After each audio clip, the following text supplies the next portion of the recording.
Bonjour à tous et à toutes, bienvenue dans ce nouveau webinaire du FOD. Donc on attend que la salle se charge en participants. Et puis ensuite, nous pourrons commencer. Donc on attend une petite minute. Vous êtes très nombreux aujourd'hui, vous êtes inscrits à ce webinaire. On est très contents, ce qui prouve que ce sujet a beaucoup d'intérêt. Et comme on le dit régulièrement, le webinaire est enregistré. Donc, on vous proposera le replay. On le mettra en ligne sur le site du FOD dès que possible. Donc, il sera là d'ici demain. Et puis sur YouTube également avec la présentation de nos participants.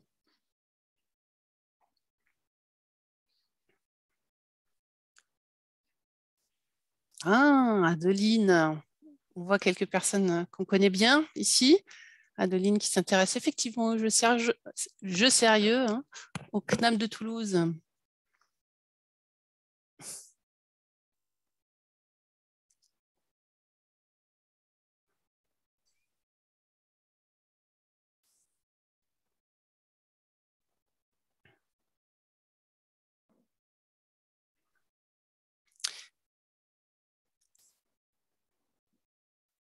Eh bien, écoutez, je vous propose, sans plus attendre, car nous avons un riche plateau et beaucoup d'échanges en perspective, de commencer ce nouveau webinaire. De suite, je donne la parole à Loïc Tourneau-Douai, qui est administrateur au FOD et qui anime et participe à ce webinaire au nom de l'AFPA. Loïc, c'est à toi. Merci Aurélia, merci Michael. Bonjour à tous, j'espère que vous m'entendez bien.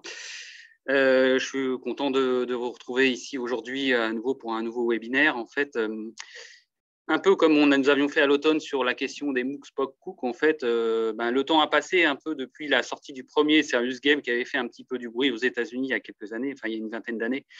Et effectivement, tout ça, ça a été, on va dire, très à la mode pendant une dizaine d'années, de 2002 à 2012, avec des salons, des événements dédiés, etc. À l'époque, le FOD avait fait plusieurs webinaires sur le sujet, beaucoup souvent avec des startups. Eh bien, là, l'idée de ce matin, c'était finalement de voir où est-ce qu'on en était 20 ans après, qu'en reste-t-il, sachant que du coup, depuis sont passées de nouvelles vagues telles que les escape games, la 3D, la VR, le métavers, etc. On parle de beaucoup de choses, mais aussi des jeux en présentiel.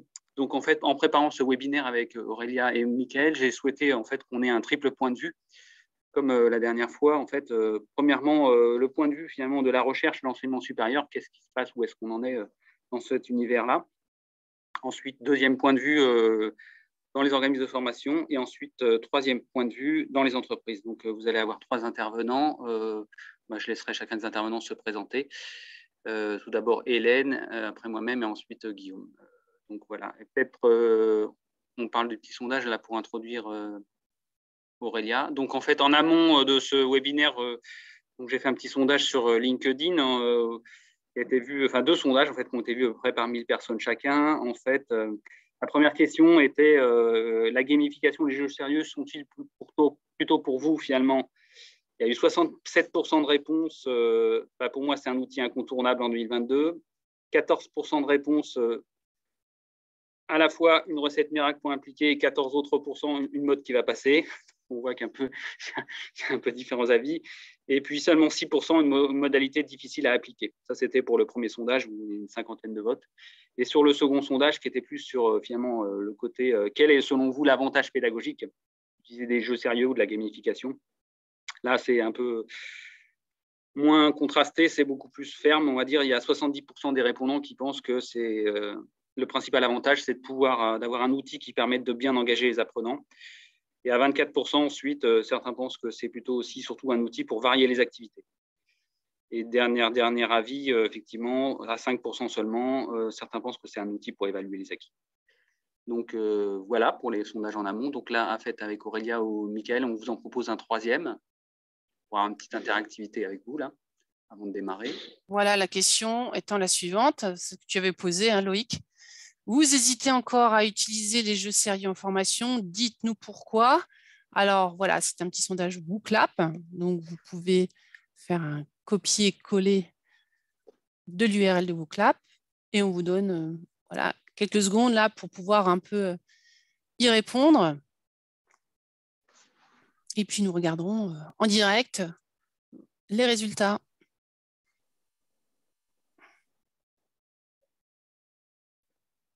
Ah ben, je pense que voilà, nous avons les résultats.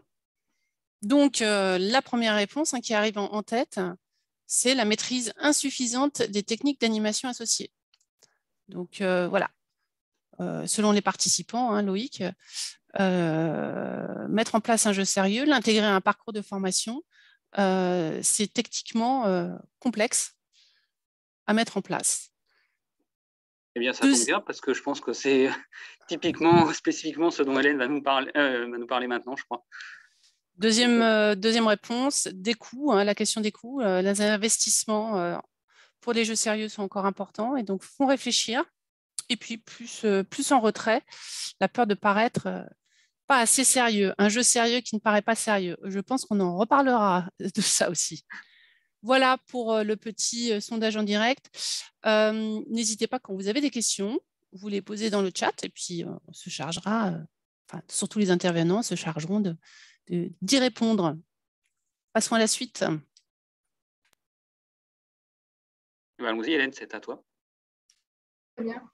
Alors, bonjour à tous. Hélène Michel, je suis professeure en management de l'innovation et game designer à Grenoble École de Management.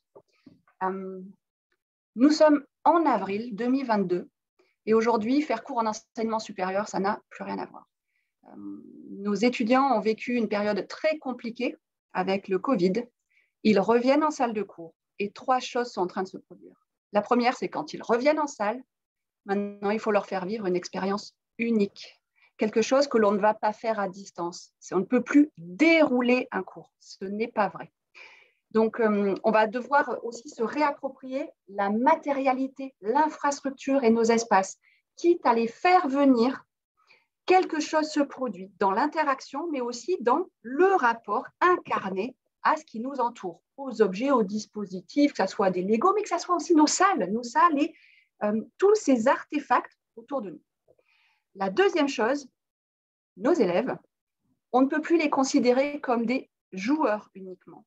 Ils veulent faire plus, donc ils vont basculer de la position de joueur à la position de game designer. Donc il faut qu'on les fasse rentrer dans le processus. Donc là, ça questionne nos méthodes d'enseignement et on devient des co-designers maintenant. Et enfin, le jeu, jusqu'à présent, c'était un outil pédagogique, mais on l'a vu aussi sur le sondage LinkedIn. Ce n'est pas juste un outil pour faciliter et pour engager, c'est en train de devenir un outil pour évaluer, voire créer une connaissance nouvelle. Ce que je veux faire maintenant, c'est vous retracer un exemple d'un de mes cours. Et à partir de cet exemple, pour vous montrer comment il a été modifié ce cours et ce qui s'est produit, je vais tirer quelques enseignements du moins pour mon cas dans l'enseignement supérieur et comment on va traduire ça en préconisation. Voilà. Du coup, Michael, s'il vous plaît, j'ai une petite vidéo qui suit. Voilà, c'est avec le son. Bunks blower and depletion of natural resources. Here, significantly, loaded of toxic gas and hail the gas can lead to they must collect various outside of the bunker. If you in GEM Labs, it's an HR with its willingness to collaborate a showroom into a game. Your employee image, develop a new corporate brand. We can do this for you. Merci. Alors, je réagis de suite à une des questions du chat. Pourquoi c'est en anglais? Aujourd'hui, l'enseignement supérieur, nos compétiteurs, notre marché, notre impact est international. Donc, la plupart de nos cours et de nos ressources sont en langue anglaise. Mais c'est une excellente question aussi sur comment on fonctionne là-dessus. Mais aussi pour vous dire, quand nos étudiants internationaux viennent, s'ils viennent d'Inde, d'Amérique latine, etc., il faut que quelque chose d'unique se produise, que je ne ferai pas en ligne. Il faut justifier aussi cette dimension-là. Donc, un exemple. Un groupe d'étudiants, là, on va prendre 12 étudiants en ressources humaines. Ils ne sont pas du tout en game design. Ils n'y connaissent rien.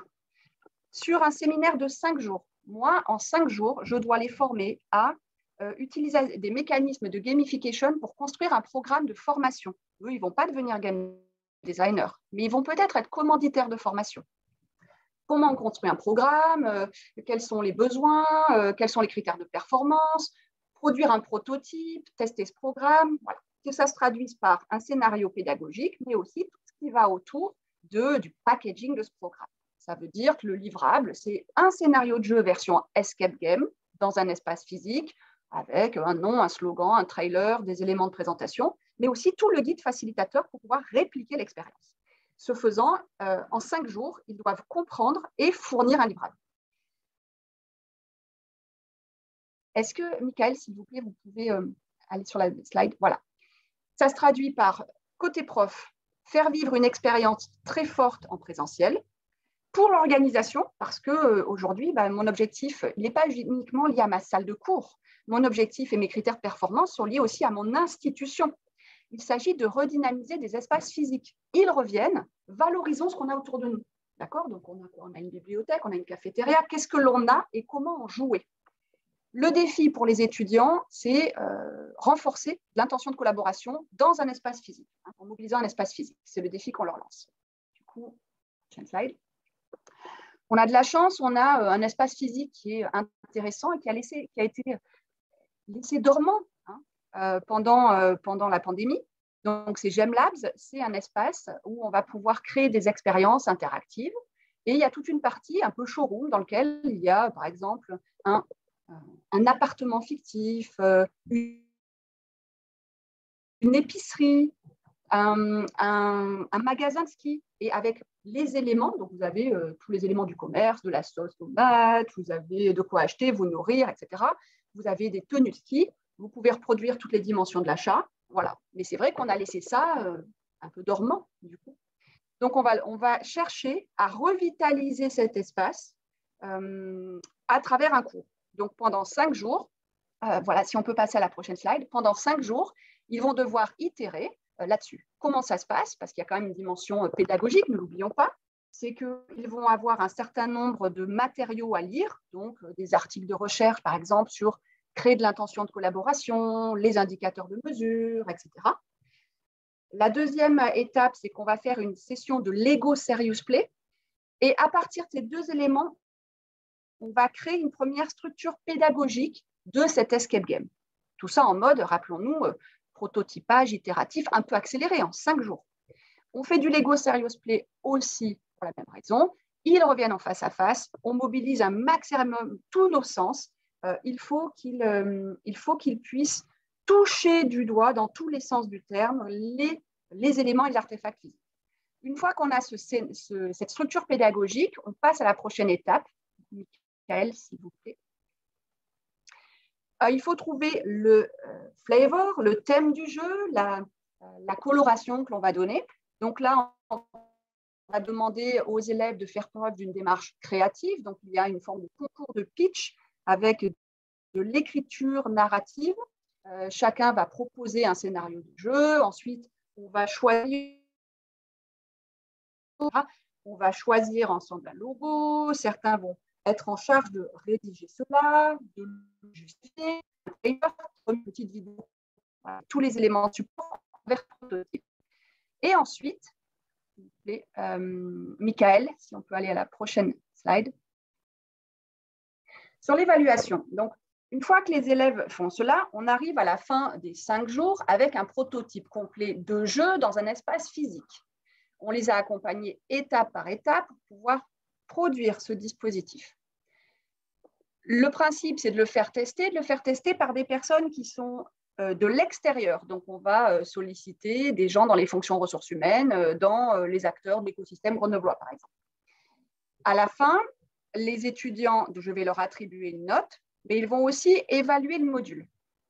Ça se passe de la façon suivante. Nous, tous nos modules sont évalués sur une note de 5. Donc, par exemple, on a une note, 4,1 sur 5. Très bien, c'est une bonne note de module qui peut être explicitée.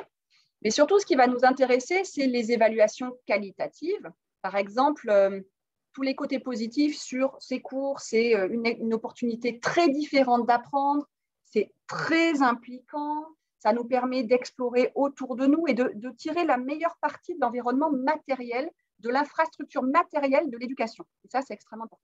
En revanche, le niveau d'engagement que cela requiert, tant de l'enseignant que des élèves, c'est quelque chose qui est quand même largement critiqué parce qu'à la fin de la semaine, et ils ne font que ça, c'est extrêmement intense.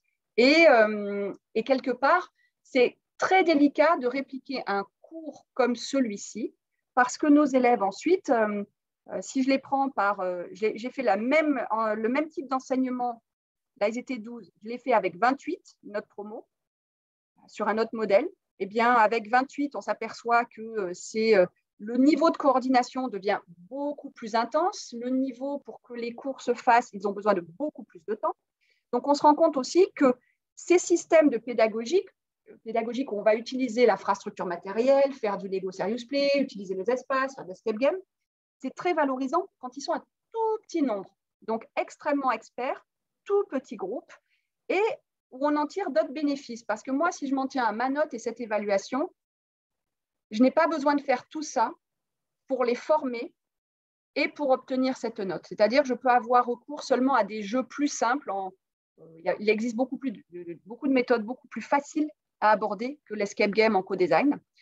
Mais là où ça crée une énorme différence, du coup, Michael, si on peut aller sur le dernier slide, c'est qu'en fait, on n'est pas du tout sur les mêmes critères d'évaluation. C'est qu'en fait, ce que vont faire les élèves à partir de ça, c'est qu'ils vont, en 5 jours, développer une compétence qui est différente, avec d'autres types de savoir-faire. Quand on va faire, comme régulièrement, on fait un petit post LinkedIn où on retrace notre expérimentation, comme ça permet de montrer ce que l'on fait et puis de rentrer en connexion avec d'autres personnes.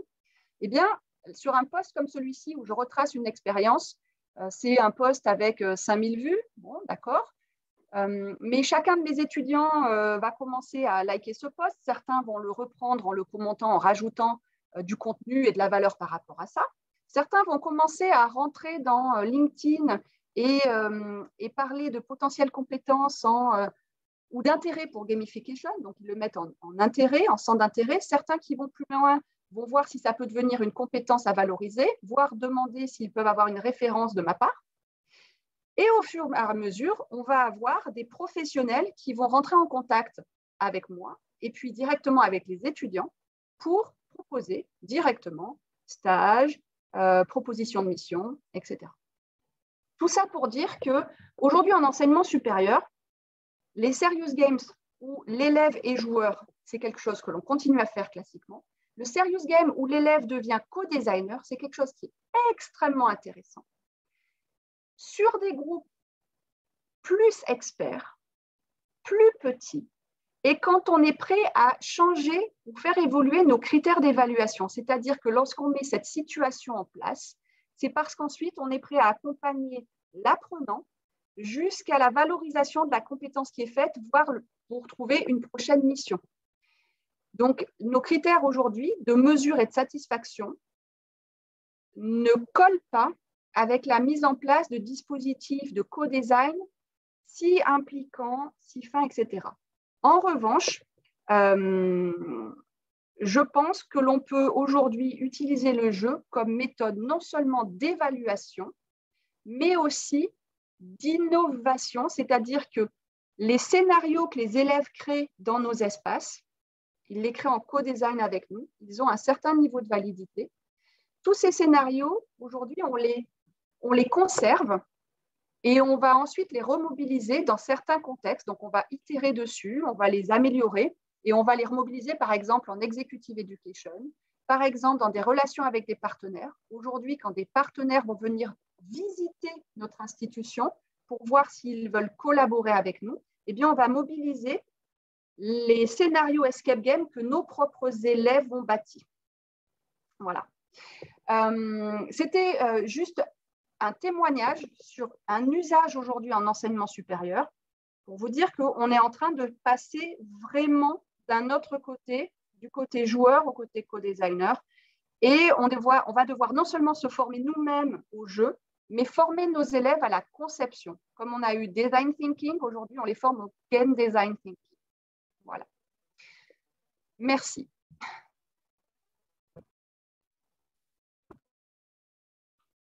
Merci Hélène, c'était très intéressant.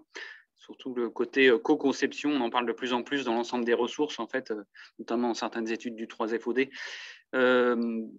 Effectivement, du coup, je vais répondre directement. Il y avait des questions dans le chat sur le côté organisme de formation. Eh ben, du coup, nous y venons. Je vais vous présenter quelque chose un peu différent. Enfin, on est dans un autre univers, effectivement. Plus montrer comment finalement on peut utiliser, on va dire, un serious game parmi tout un tas d'autres outils, d'autres modalités pour former, on va dire, à la relation client et ou aux techniques de vente à différents métiers. Donc, on peut passer à la slide suivante. Je vais essayer d'être un peu rapide sur la partie générale. Donc, en fait, là, on vient dans un secteur spécifique, on va dire, dans un des univers auxquels l'AFPA forme, c'est, on va dire, toutes les fonctions commerciales et relations clients.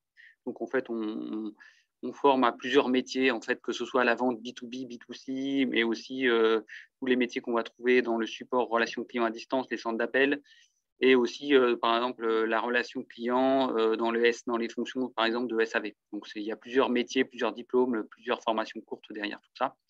Et dans cet univers-là, effectivement, donc on a des formations traditionnelles, on va dire, là aussi dans le monde physique, comme vient d'expliquer Hélène, mais aussi depuis de nombreuses années, on a mis en place de la multimodalité avec un taux de multimodalité qui peut varier selon les sujets, les cibles et les groupes, on va dire, de 0 à 100%, on va dire. Effectivement, on a certains produits où, par exemple, sur les appels d'offres Pôle emploi, on va dire, on forme entièrement à distance sur certains métiers. Donc, pour tout ça, effectivement, on a construit des parcours, on va dire, avec des ressources qui s'enchaînent dans des scénarios pédagogiques sur des plateformes. Donc, il y a des vidéos, il y a des ressources écrites, mais il y a aussi des serious games. Donc, toujours en restant sur cette slide-là, si on arrive donc sur l'univers de la relation client, de la vente, des techniques de vente, donc effectivement, on va avoir tout ce qui est, on va dire, concerne la théorie qui va être dans des supports, on va dire, sur ces plateformes, dans des vidéos, dans des supports.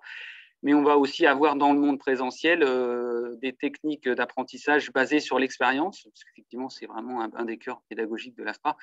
Donc, sur la pratique, donc, par exemple, on met dans une situation de vente en magasin 3 stagiaires qui vont interagir, un jouant le client, l'autre le vendeur, et un troisième observant ce qui se passe, en notant, voire allant jusqu'à filmer avec une caméra pour pouvoir ensuite débriefer avec le groupe, en fait. Donc, avançons. Michael, merci. Donc, on peut effectivement acquérir comment dire, les comportements, les compétences, les connaissances nécessaires aux techniques de vente ou à la relation client, donc soit sur des supports théoriques, soit en jouant, on va dire, en vrai, soit en jouant en ligne. C'est la raison pour laquelle, en fait, il y a quelques années, parce qu'en fait, il est toujours d'actualité, ce serious game, on avait conçu un serious game sur la relation client, en fait, qui a été mis dans l'ensemble de nos parcours, l'ensemble de nos SPOC, en fait, et qui a aussi été présenté, diffusé en partie dans un MOOC auquel certains d'entre vous ont peut-être participé, le MOOC en PAN, qui mutualisait les pratiques pédagogiques avec le numérique. Donc, on va aller directement à la slide suivante, Michael, si tu veux bien. Donc, en fait, qu'est-ce qu'on fait? On plonge l'apprenant dans un univers type magasin de sport et il va incarner l'un de ces 7 métiers, en fait, dans l'ordre qu'il veut, en fonction de ce qu'il veut, en fait, et en fonction surtout des objectifs pédagogiques et des consignes que lui ont donné son formateur. Soit, en fait, le formateur, on va dire, a donné, on va dire, le jeu, en fait, à l'ensemble des stagiaires et puis à eux de découvrir comme ils veulent, dans l'ordre qu'ils veulent. Soit, en fait, le formateur va, on va dire, consigner ou proposer aux apprenants de jouer telle ou telle situation face à tel et tel métier pour apprendre telle ou telle technique ou comportement. Donc là, en fait, on a donc des métiers de la vente B2C. Donc, en fait, c'est les 2 premiers, par exemple, l'employé commercial en magasin ou le vendeur spécialisé qui vend des produits un peu plus sophistiqués, donc pour lesquels des techniques, on va dire, consistent à creuser le besoin sont un peu plus poussées, on va dire, au niveau de la vente. On a deux métiers de type comment dire, B2B, en fait, le vendeur et le commercial qui viennent vendre en fait, des produits au directeur du magasin pour les placer en tête de gondole ou ailleurs dans les rayons. Et on a aussi l'agent de sécurité qui est aussi en lien avec le client dans le magasin. Et on a l'hôtesse d'accueil qui est à l'accueil du magasin. On a l'assistante commerciale pour le relais SAV. Donc, en fait, on incarne, on va dire, incarner l'un de ces personnages, l'un de ces métiers, et on va être face à des clients dans cet univers. On peut avancer à la slide suivante, Michael. Donc, comment on met tout ça en œuvre? En fait, donc, tout d'abord, effectivement, bien rappeler que c'est une ressource parmi d'autres et ça ne se substitue absolument pas en fait, au cours en fait, que va pouvoir faire peut-être ensuite le formateur. En fait, il y a deux approches d'utilisation, comme je disais un petit peu tout à l'heure. En fait, soit en fait, comment dire, le formateur incite les stagiaires en fait, ou les apprenants à jouer certains scénarios à certains moments de leur formation. Soit en fait, il donne en fait le jeu complet aux apprenants et qui vont devoir jouer tous les scénarios de jeu un peu à la vitesse qu'ils le souhaiteront en fait et dans l'ordre où ils vont le souhaiter. Mais en fait, les principes pédagogiques qui sont derrière, donc effectivement, il y en a plusieurs, je ne vais peut-être pas tous les lister. C'est effectivement apprendre par l'expérience, donc jouer en vrai une situation comme si j'étais en vrai dans un vrai magasin en train d'accueillir un client. C'est aussi donc du coup interagir avec un client, mais aussi avec ses pairs, puisque effectivement, soit on peut jouer tout seul face au jeu, soit on peut jouer en binôme, soit en fait, certains formateurs utilisent aussi le jeu, on va dire, pour quelque part faire comme si entre guillemets on passait quelqu'un au tableau qui va jouer la partie et puis les autres vont observer et puis il va y avoir un débriefing en direct par le formateur. Mais en fait, l'idée vraiment, c'est qu'on se confronte à des situations et on va apprendre de façon un peu informelle et intuitive. Et ensuite, derrière, on va amener, on va dire, des explications de la pédagogie, de la remédiation. C'est ce qui est. Donc, passons à la slide suivante. Donc, pour mettre tout ça en œuvre, finalement, il y a 3 temps. Le premier, effectivement, le formateur présente le jeu, l'univers et donne des consignes. Ensuite, il laisse les stagiaires donc s'approprier le jeu et jouer à leur rythme. Et ensuite, il y a un 3e temps dans lequel, en fait, il va reprendre la main, on va dire, et faire un débriefing avec l'ensemble du groupe, éventuellement en demandant, par exemple, en analysant le résultat d'une des parties fait par l'un des joueurs, en fait, pour tout le groupe, et en expliquant, comme on va le voir juste sur la slide d'après, en fait, les moments, en fait, où finalement, l'apprenant a eu telle posture ou a fait telle réponse et finalement, il aurait plutôt valu faire tel autre type de réponse ou avoir tel autre type de posture. Et donc, il pourra donc faire un débriefing effectivement de cette partie de jeu et ensuite amener en fait les contenus pédagogiques plus théoriques qui sont derrière sous-jacents, c'est-à-dire les motivations d'achat des clients, etc. Donc, on voit ça directement à la slide suivante en fait. Dans le jeu lui-même, en fait, il y a une synthèse par un coach en fait avec trois piliers en fait.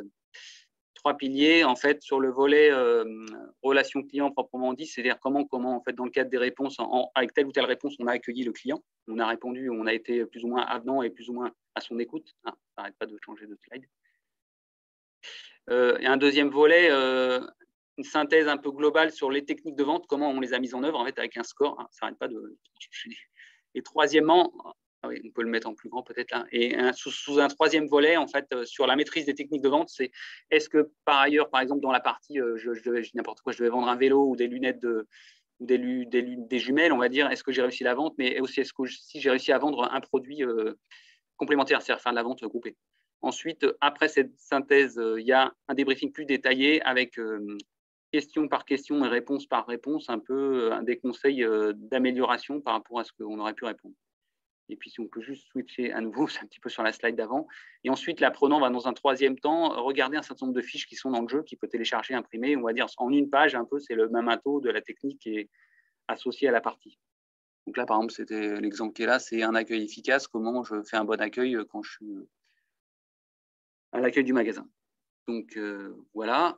Et pour finir, je ne vais pas prendre trop de temps. Donc là, j'ai listé sur une dernière page qu'on peut passer, Michael, en fait, les gains, on va dire, pour l'apprenant et pour le formateur. Moi, pour le formateur, pour vous retrouver les questions que j'avais posées dans le sondage, le 2e, on va dire. Ça, c'est un peu ce que nous remontent les formateurs, effectivement, en quoi ça peut améliorer finalement leur pédagogie, en quoi ça vient enrichir, conforter, renforcer leur pédagogie pour la rendre plus attractive, comme disait tout à l'heure un peu Hélène. Mais au fait, il y a aussi un certain nombre d'avantages, d'intérêts pour l'apprenant. Voilà, pareil, on ne va pas forcément tous les lister, mais par exemple, la possibilité d'avoir une posture où je peux essayer d'apprendre seul sans que les autres me regardent, etc. Ou être dans une logique un peu collective, de jouer à plusieurs afin d'avoir une sorte d'émulation, on va dire. Et puis, en fait, aussi le côté, on va dire, je peux m'entraîner de façon un peu intuitive. Et puis, en fait, ensuite, je vais avoir effectivement un retour assez détaillé sur les choix que j'ai faits au cours du jeu. et finalement des conseils sur comment je pourrais m'améliorer. Donc effectivement, on peut rejouer indéfiniment et voir son score progresser. Voilà, donc en fait, ce jeu-là, en fait, il a été déployé dans l'ensemble de nos modules, de nos formations. On s'en sert aussi et on s'en sert toujours en fait pour présenter un peu des choses par rapport à notre pédagogie sur les salons, sur les journées portes ouvertes, mais aussi on l'a déployé dans des lieux, dans des tiers-lieux numériques qui sont partagés par exemple avec des opérateurs tels que Pôle emploi ou autres, en fait, pour faire découvrir les métiers finalement à des futurs apprenants. Voilà. Voilà l'expérience que je souhaitais vous partager. Donc on va passer à la partie entreprise si vous voulez bien. Guillaume. Oui, je vais juste prendre la main sur la présentation pour que vous puissiez voir mon écran. Est-ce que vous voyez mon écran? C'est bon. Donc bonjour à tous, Guillaume Laudière, je suis consultant sécurité et depuis maintenant 6 ans, je suis responsable du pôle de compétences sensibilisation et formation donc chez Orange Cyberdéfense.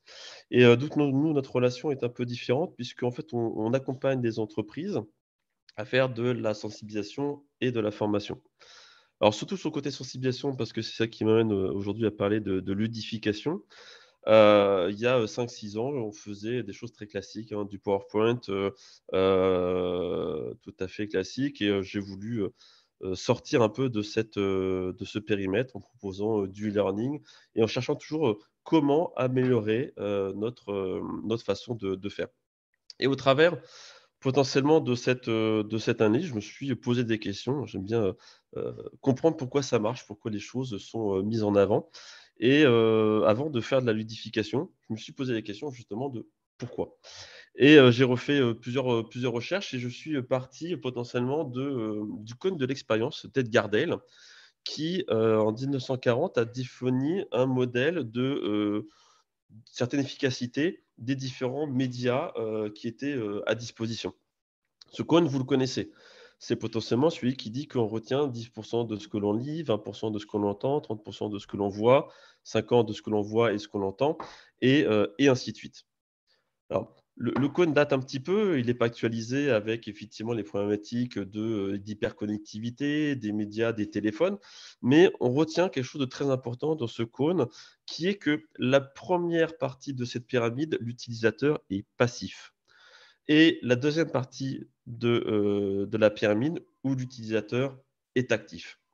Et en fait, je pense que c'est ça qu'il faut retenir, c'est que potentiellement, entre j'écoute un message et je suis acteur de mon action de sensibilisation et de formation, on a une efficacité qui est plus grande. Et ça, en fait, on le voit potentiellement dans les différents vecteurs qu'on utilise. J'envoie un mail. Finalement, le mail, on sait qu'il y a 15% des personnes qui vont le lire et donc on ne va pas être efficace. Le e-learning, il y en a 35-40% des personnes, des utilisateurs qui vont le faire en entier, donc qui vont écouter le message. Donc en fait, on a cette problématique on sait que les vecteurs aujourd'hui qu'on utilise ne sont pas tous efficaces. Comment potentiellement, je dirais, les améliorer? On se retrouve effectivement, avant, on se retrouvait dans une salle qui était bondée, les gens écoutaient. Comment on peut s'assurer que tout le monde participe, comment tout le monde intervienne effectivement sur le message. Et on a cette problématique de dire aujourd'hui, pourquoi l'approche ludique fonctionne. Parce que tout le monde dit, ah oui, le ludique, c'est bien, ça marche, il faut y aller. Et pourquoi ça marche? Et ça, c'est une question qui est assez importante, parce que vous allez voir qu'en fait, cette réponse-là va adapter votre façon de faire. Pourquoi ça marche? Pour vous expliquer ça, je vais vous poser 2 questions. La première, c'est: qu'est-ce que vous faisiez le 11 septembre au moment où vous avez appris l'attaque? Vous faisiez quoi?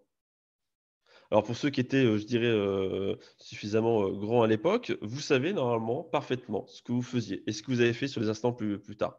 Sur les gens qui sont un peu plus jeunes, qui étaient un peu plus petits, peut-être qu'ils ont vu et se souviennent de leurs parents qui effectivement avaient une situation, je dirais assez particulière.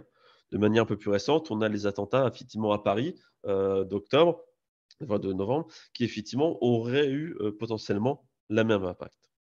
La deuxième question que je vais vous poser, c'est: qu'est-ce que vous faisiez le 11 juin 2021 à 14h? Vous ne savez pas. Vous ne savez pas. Pourquoi? Parce qu'il y a une étude qui a été faite potentiellement sur l'analyse effectivement de cet impact mémoriel. Quand on prend le cerveau, dans le cerveau, il y a différents cortex qui vont avoir différentes fonctionnalités. Le lobe pariétal, le lobe occipital, le frontal et effectivement le temporal. Et chacun a une fonctionnalité, une utilité. Et en fait, on a deux chercheurs qui, en 1977, le Dr Brown et le Dr Kulik, qui ont défini le principe du flashbulb memories, le système de mémoire flash. Et en fait, ils ont établi que l'émotion avait un lien très étroit et très fort avec la mémoire. Et quand on sortait, c'est très important, quand on sortait les gens de leur quotidien, on générait une émotion, et plus l'émotion est forte, plus la mémoire va être impactée. Et c'est-à-dire que je reprends ce qui a été dit au début, quand les gens reviennent effectivement après 2 ans de confinement en salle, on les change de leur quotidien, donc on va forcément avoir un impact. Quand on est sur une salle où on a changé la disposition, on leur change de leur quotidien, donc on va les toucher. Et au final, c'est ça qui fait la différence dans la ludification, puisqu'on apporte quelque chose de nouveau, où on va générer des émotions.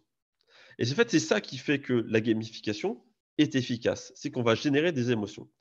Alors, les émotions, on en a de deux types, les émotions positives et les émotions négatives. Est-ce qu'on va travailler de la même façon entre les deux? Pas forcément. C'est-à-dire que, quoi qu'il arrive, à partir du moment où on génère une émotion, on est efficace. Mais on ne va pas retenir de la même façon. Pardon. L'émotion négative, on va avoir tendance à faire un focus sur l'élément de défaut et pas forcément sur la globalité du message. Alors que sur l'émotion positive, on va avoir la capacité d'avoir une vision beaucoup plus large et beaucoup plus globale, je dirais, de la situation et de ce qu'on a vu.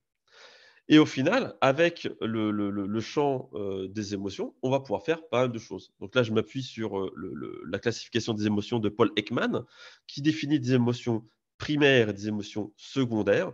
Et en fait, la ludification va nous permettre d'appuyer sur ces émotions-là. Le plaisir de jouer, la peur de perdre, le fait que l'on perde et qu'on soit effectivement déçu, la surprise, c'est ça qui va nous permettre potentiellement d'améliorer la réceptivité de nos messages. Et en fait, on est reparti de ça et au final, ces émotions-là ne sont pas limitées à la ludification. On va pouvoir l'utiliser effectivement principalement parce que le jeu nous facilite la génération de ces émotions-là, mais on peut utiliser aussi ces émotions-là quand on fait du présentiel, quand on fait d'autres types de choses. Quand on raconte des histoires, on amène quelque chose de complémentaire. Et en fait, nous, on a utilisé, pour nos actions de sensibilisation, ce principe effectivement d'émotion et effectivement, on a bien entendu fait et mis en place des vecteurs ludiques parce que ça facilite, je dirais, notre démarche. Donc on a produit une offre qu'on propose à nos clients, on va chez eux et on propose des jeux. On a, effectivement cette volonté de proposer ces petits jeux qui vont sortir du quotidien dans un optique de sensibilisation. Donc on n'est pas là sur une journée, mais on est plutôt sur des choses qui vont durer 15-20 minutes et on a aussi une problématique de rendement parce qu'il faut qu'on permette au maximum de gens, sur le moment où on est présent, de participer à nos petits jeux. On a, par exemple, jeu de cartes. Un jeu de cartes qui va nous permettre de sensibiliser sur les risques de navigation sur internet, quelles sont les menaces, quelles sont les bonnes pratiques. Donc un système d'attaque-défense où on va pouvoir jouer à plusieurs. Donc on va être sur les émotions, on va être la surprise effectivement de perdre dans un moment, la joie de gagner, la satisfaction effectivement de faire un coup fourré sur quelqu'un. Agité parce que la fin de la partie approche et on est un petit peu stressé, par exemple. Le code de la cybersécurité, donc là, on met en place le code de la route, mais dans le domaine de la sécurité. Donc là, on rentre dans la compétition, le fait de vouloir gagner, le fait d'avoir une bonne réponse. Donc là, on revient sur ces émotions-là qui vont effectivement faciliter l'ancrage des messages. Le Fish Me If You Can sur le problématique de phishing. Alors, effectivement, là, je suis très cybersécurité parce que c'est mon cœur de métier et nos problématiques. Mais ça nous permet justement de faciliter le passage d'un certain nombre de messages, avec des messages génériques ou des messages dédiés. Et donc, à chaque fois, on va effectivement confronter les utilisateurs à des problématiques de sécurité. On a également fait un escape game dédié sécurité. Et là, on a le côté effectivement esprit, jeu en équipe. On a effectivement beaucoup plus d'émotions qui vont être générées. Et c'est là où effectivement chaque jeu va apporter des avantages, des inconvénients dans le discours que l'on veut apporter. Et là aussi, c'est très important. Moi, dans ce jeu et dans les approches ludiques, je ne veux pas me perdre dans le jeu. Jouer pour jouer, Ce n'est pas l'intérêt. On est là pour apporter un message. Pour moi, elle est de sécurité, mais pour d'autres, c'est d'autres choses. Et il ne faut pas qu'on passe plus de temps à jouer qu'à comprendre les messages de sécurité ou les messages que l'on veut faire passer.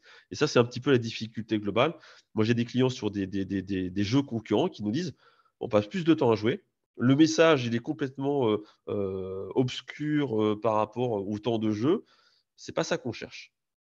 Donc, nous, effectivement, on porte tout ça et on a encore esprit compétition sans oublier effectivement le côté sensibilisation à la sécurité.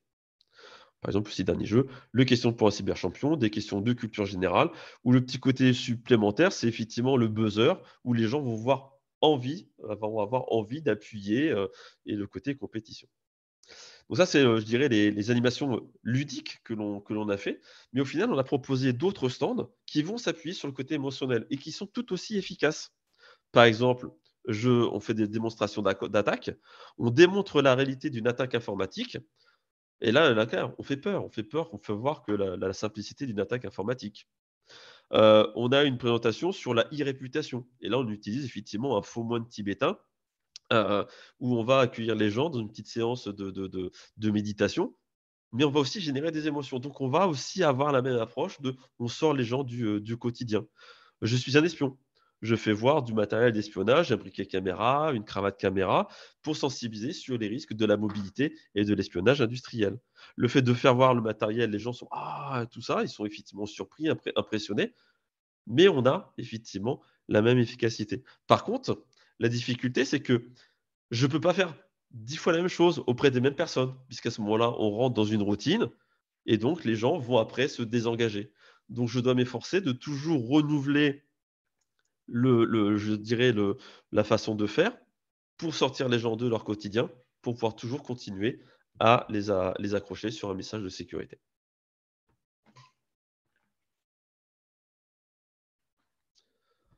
Je ne sais pas si, Loïc, tu veux reprendre la main, s'il y a des questions. Merci Guillaume. En fait, on va regarder les questions, on va attaquer les questions. Moi, ce que je retiens pour l'instant de vos interventions, c'est que finalement, quelque part, il y a un point commun. Je résumerai en disant qu'il faut diversifier les méthodes et se renouveler sans cesse pour engager et maintenir l'engagement, quelque part. Un peu, vous l'avez dit un peu tous les deux. Donc, première question. Alors, n'y a-t-il pas de risque de diminution du goût de l'effort et de l'imagination? Je veux bien répondre à ça. Quand je demande aux élèves, parce que oui, je leur demande, et non, ils n'ont pas le plaisir du jeu, c'est une des questions, je ne leur demande pas de jouer, je ne leur propose pas de jouer. Ils doivent être dans la posture du game designer, celui qui va concevoir le dispositif. Et ça sera à eux de faire ressentir l'émotion ensuite aux joueurs. Et ce changement de posture est extrêmement difficile à leur faire aborder. Non, ce n'est pas à eux de vivre ça. Voilà. Et parce que quelqu'un posait cette question-là. Et sur l'autre dimension, sur comment leur faire créer cette approche, cet engagement, etc. Les élèves, ils ont très peu de temps pour basculer de le jeu, c'est quelque chose qui, dans leur imaginaire, peut être sympathique, peut-être drôle, etc. Le jeu est une mécanique, est une mécanique pour révéler une situation que des dispositifs classiques de formation ne nous permettent pas d'aborder. Donc, le jeu n'est pas là pour rendre des choses plus sympathiques, plus accessibles, dans mon cas, mais pour révéler dans un temps qui est un temps contraint, la complexité d'une situation et pour faire émerger des concepts. Voilà. Et c'est très difficile de leur faire prendre la posture game designer. Ils ont beaucoup de mal. Je ferai le parallèle suivant. Parfois, c'est un petit peu comme quand on a un cours sur le tourisme ou le luxe, etc. Il faut bien comprendre, en fait, votre rôle, ça va être de créer le dispositif au service du tourisme, des personnes qui vont chercher des biens ou des produits, services liés au monde du luxe. Vous êtes dans un changement de posture. Et ça, c'est très difficile pour eux. Pour que ça fonctionne aussi, on va devoir aborder la notion de l'échec. Ce que l'on fait quand on crée un dispositif comme ça, c'est que l'erreur doit être autorisée. Ça veut dire que même moi, dans mon système de notation, je ne vais pas noter le résultat final, voilà, un instant T. Je vais noter la capacité d'apprentissage et les itérations de là où ils sont partis et jusqu'où ils sont arrivés. Et un groupe qui va avoir fait une bascule, un pivot plus fort, c'est-à-dire ils ont eu du mal, mais qui ont fait une bascule plus forte, sera plus valorisé plus valorisé, sera tout autant valorisé que quelqu'un qui a fait une courbe, enfin non une courbe, du coup, même pas une courbe, qui est montée graduellement. Voilà, donc c'est la capacité, on va dire, de résilience vis-à-vis d'un échec répété, etc. C'est la capacité d'apprentissage qui est notée plus qu'un livrable final. Et pour ensuite livrer le jeu, ils doivent livrer tout un cahier, les cahiers des règles et le dispositif du facilitateur. Et ça, soyons très clairs, c'est tout sauf ludique pour eux, c'est-à-dire ils doivent justifier d'un point de vue académique ce que dit la recherche sur un showroom, pour quelle raison dans mon escape game je mets des épreuves de fouille et à certains moments je mets des épreuves liées à capacité analogique, etc. Tout doit être justifié. Le livrable est beaucoup plus dur, du coup le sens de l'effort, même si le livrable semble plus interactif, ludique, le travail nécessaire est beaucoup plus fort pour tous mes autres cours. Voilà, longue réponse à courte question.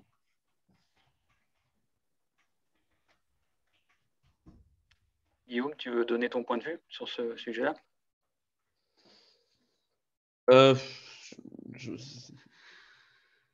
Vous pouvez répéter la question?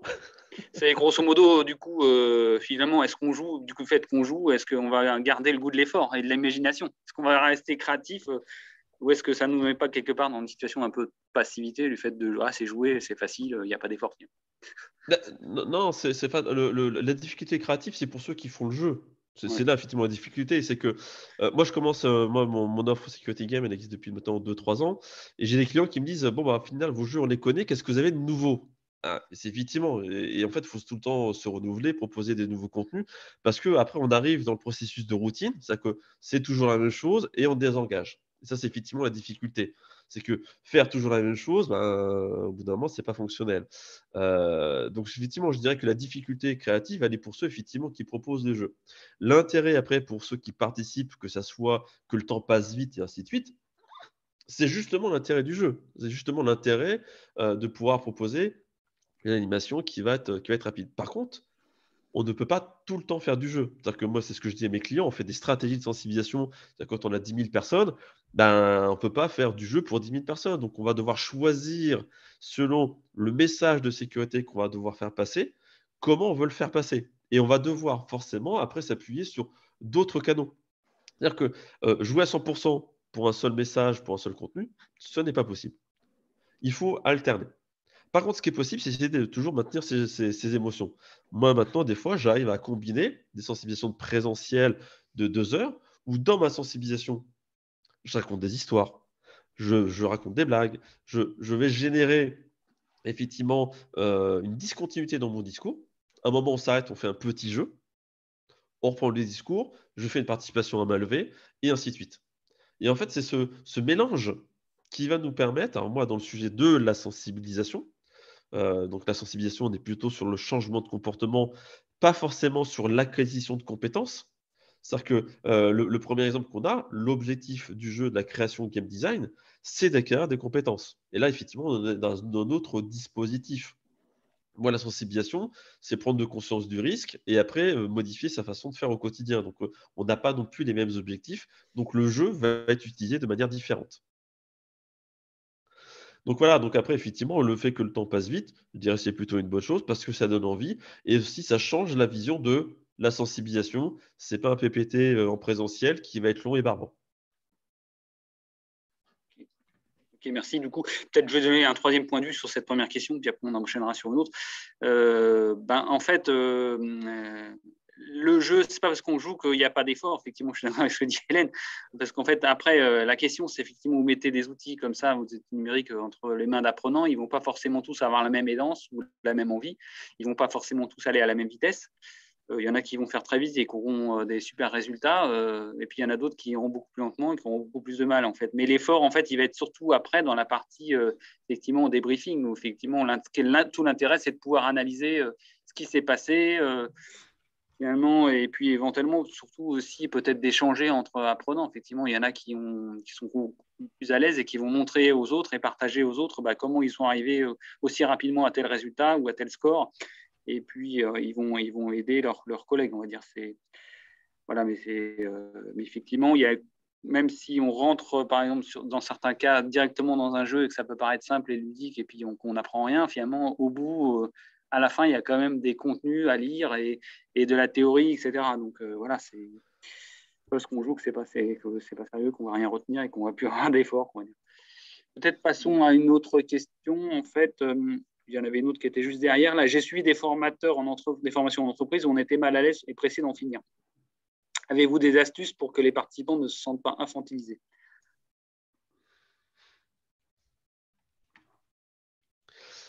Après, l'infantilisation, si les personnes se sentent effectivement infantilisées, c'est qu'effectivement, il y a une présentation du concept derrière qui est effectivement en décalage.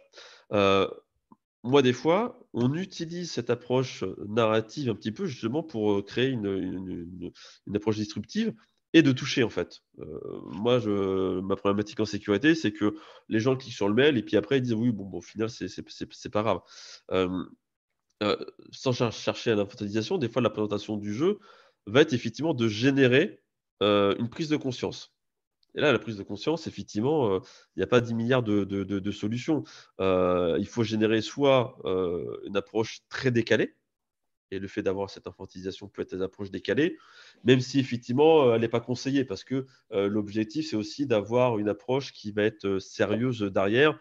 Et si on prend les enfants pour les gens pour effectivement des enfants, c'est pas le cas. Mais des fois, sur mail de phishing, moi, des fois, on est obligé effectivement de faire le B à bas, parce que justement, on part de tellement loin que c'est un peu une obligation. Mais c'est pareil à manipuler avec très grande précaution, et ça va dépendre à qui on va s'adresser. Je voudrais rebondir aussi là-dessus, sur cette question qui est très, très pertinente et totalement d'actualité. En enseignement supérieur, j'ai déjà eu dans des retours de cours, je ne vais pas payer 10 000 € pour jouer au Rubik's Cube. Et je suis d'accord, il ne faut pas payer 10 000 € pour jouer au Rubik's Cube. En revanche, ça veut dire que dans l'attitude et dans la façon dont on a amené le jeu, il y a un problème si c'est perçu comme tel. Donc, il est très important, et nous, c'est ce qu'on a mis en œuvre aussi, et ce n'est pas juste une campagne de marketing dans les éléments de com, mais c'est une façon de respecter l'apprenant. Si l'apprenant perçoit une infantilisation, ça veut dire que la façon dont le jeu est amené est comme un déni de ses compétences. On est en train de rendre les choses faciles parce que sinon, vous n'y arriverez pas. Ce n'est pas le cas.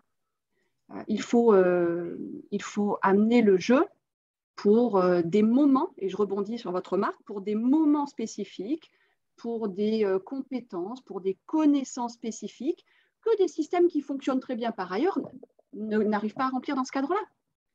On ne fait pas du jeu pour rendre des choses simples et faciles. On fait du jeu parce qu'on adresse des systèmes complexes, parce que c'est un sujet sur lequel peut-être c'est une des rares façons d'avancer. Voilà. Et il y a un respect de l'apprenant qui peut se matérialiser aussi par des rituels. Et moi, je crois beaucoup à ça. Si vous prenez même, par exemple, une session de 3 heures que vous faites avec vos apprenants, sur 3 heures, vous ne faites pas 3 heures de jeu. Enfin, du coup, ce n'est pas mon cas. Sur 3 heures, il y aura peut-être juste la moitié du temps consacré au jeu avec un rite d'entrée, un rite de sortie. Il y a vraiment le moment où on vous amène dans ce temps de jeu et le moment où on en sort. Le rite d'entrée, c'est un rite qui va aussi montrer que l'environnement est un environnement protecteur, qui sait ce qu'il fait, qui remplit et qui vise des objectifs pédagogiques, qui va créer la confiance pour que l'apprenant accepte cette convention tacite qu'est le jeu. C'est une convention. On n'a qu'à dire qu'on jouerait à la magicienne, etc. C'est une convention. C'est très bien qu'on n'est pas magicien. Est-ce qu'on le souhaite? Mais ce n'est pas le cas. Et ça crée cette sensation et cette sensation nécessaire de confiance pour que le jeu se produise. À la fin de la session de jeu, il y a un rituel de sortie qui permet de faire le learning doing gap, c'est-à-dire même si dans le jeu c'est très bien passé, ils ont accompli plein de choses, mais comment ils vont transférer en situation professionnelle ou en situation académique? Eh bien là, il y a un temps pour ressortir de ce flot, de ce cercle magique, et par une approche réflexive qui est aidée soit entre pairs et ou avec le facilitateur, pouvoir comprendre comment on se réintègre dans notre vie de tous les jours, parce qu'effectivement, le jeu, c'est un moment que l'on va sortir du temps réel pour reprendre sa place, son cours dans ses activités pro, etc., en ayant intégré ce qu'on a appris.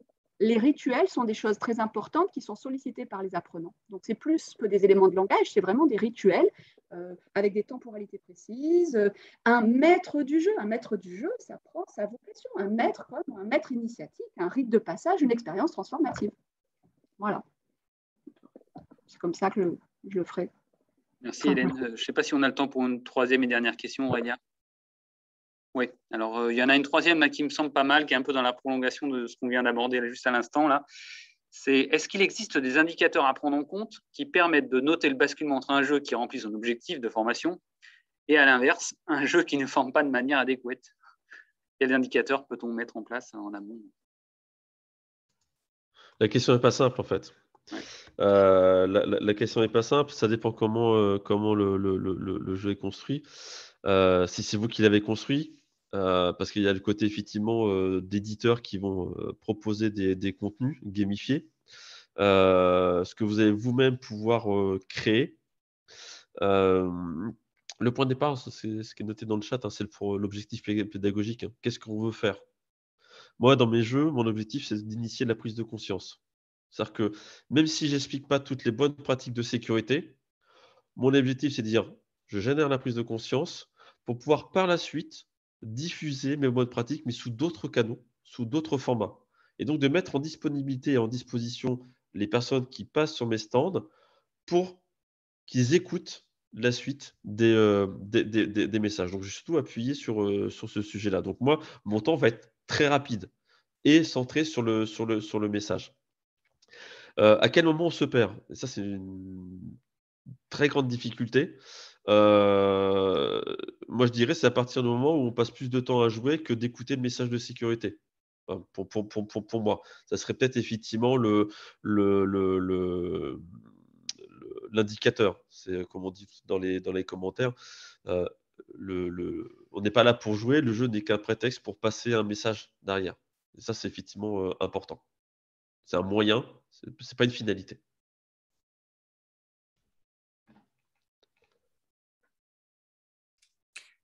Hélène, est-ce que vous voulez dire un petit commentaire Oui. Conclusif? Moi, j'utilise depuis plusieurs années la structure qui est relativement classique. Je vais vous envoyer la référence, mais sur une pyramide de 5 critères, et moi, j'en suggère un 6e. Mais premier niveau, satisfaction. Est-ce que les apprenants sont satisfaits d'être là, quel que soit l'indicateur de mesure, que ce soit pendant la salle de classe ou après, etc. Voilà. Ils sont là, ils ont bien fait d'être là. Ils ont vécu une expérience différente. Deuxième niveau théorique. Est-ce qu'après ce dispositif, ils ont un niveau théorique qui est meilleur qu'avant? Okay, donc là, c'est des critères classiques. Okay. Le troisième point, c'est le niveau de transfert. Le niveau de transfert, c'est réduire le learning doing gap. Que sont-ils capables de remobiliser de la situation de jeu? C'est là où le jeu fait la plus grosse différence. Satisfaction, c'est sûr que ça crée de l'engagement, c'est entre guillemets des moments plaisants si c'est quelque chose qui est très bien coordonné. Niveau théorique, honnêtement, je ne pense pas que le jeu crée un niveau théorique supérieur à des modalités classiques. Là où il a un impact particulièrement fort, c'est la capacité à transférer. C'est le troisième niveau. Et ensuite, eh bien, on est dans des organisations, donc je pense que nos objectifs et nos critères de performance dépassent la salle d'enseignement. Dans le cas de GEM, c'est ça. Hein. Niveau organisationnel, eh bien, par exemple, est-ce que les élèves de mon programme en ressources humaines, est-ce que d'avoir participé à ça, ça contribue à l'image positive de leur programme, de leur promotion, et tous ensemble, ils ont cet effet vertueux. Par exemple, sur les recos sur LinkedIn, etc., etc. Niveau organisationnel, pour leur promo. ROI, est-ce que de mettre en place un jeu, ça améliore de façon directe ou indirecte le ROI? Soyons clairs, je n'ai jamais vu un impact direct court terme sur le ROI pour la mise en place d'un jeu. Néanmoins, le système de formation, notamment des commerciaux, par les jeux, on s'aperçoit il y a plusieurs études là-dessus, que ça crée de façon indirecte à moyen terme un impact ROI. Sauf que là, c'est du longitudinal, on a du mal à suivre. Mais ce qui me semble plus intéressant dans tout ça, c'est que toute organisation qui met en place un jeu a un impact sur sa capacité d'innovation. Parce que pour créer un jeu, eh bien, par exemple, est-ce que je fais un escape game? Donc, ça veut dire, est-ce que mon organisation est capable de me laisser mobiliser des espaces et des infrastructures de façon différente pendant, allez, 1 semaine, 2 semaines?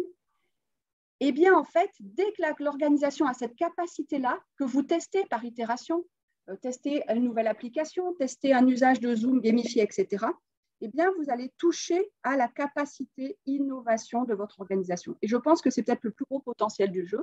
C'est auprès des apprenants, certes, mais aussi auprès de nos organisations, de challenger leur capacité d'innovation. Voilà mes 6 critères. Merci beaucoup, Hélène. C'était très complet. En tout cas, les indicateurs, les critères, on les a bien pour ceux qui veulent mettre en place des jeux sérieux. Écoutez, le temps a passé, donc il est déjà plus de 12h30. Je remercie infiniment nos intervenants pour leur présentation très détaillée. Puis, on a eu aussi beaucoup d'échanges dans le chat, des discussions très vives. Et j'espère que ça vous a apporté quand même beaucoup d'éléments. En tout cas, moi, j'ai trouvé que c'était très intéressant. Je vous dis au revoir juste avant. Je vous informe que nous ferons notre prochain webinaire le 10 mai. Et on ne sera plus sur les jeux sérieux, mais on sera sur l'intelligence artificielle et l'utilisation de l'intelligence artificielle en formation. À très bientôt, au moins au 10 mai. Et encore merci aux intervenants. Merci à tous.